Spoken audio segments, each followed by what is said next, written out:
The whole staff, including my teacher, Miss Limbeck, has put TrueSuccess into a fun way. Miss Limbeck does activities with us that I can really relate to. We have assemblies every month, and that's what I look forward to the most. I've solved big and small problems with TrueSuccess.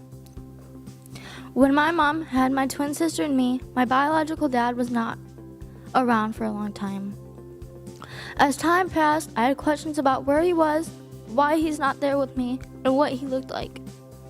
Then in 3rd grade, my mom told me that he wanted to be a part of my life. Some Sundays, he would come and I would be ready and waiting.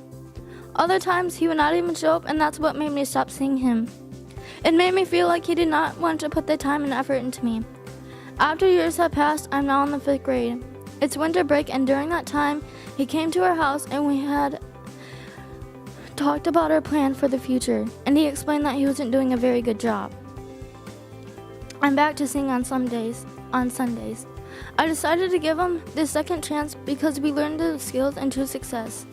We learned about courage, compassion, and wisdom. These tools helped me to open up my heart and really put an effort on my end to work at building a new relationship.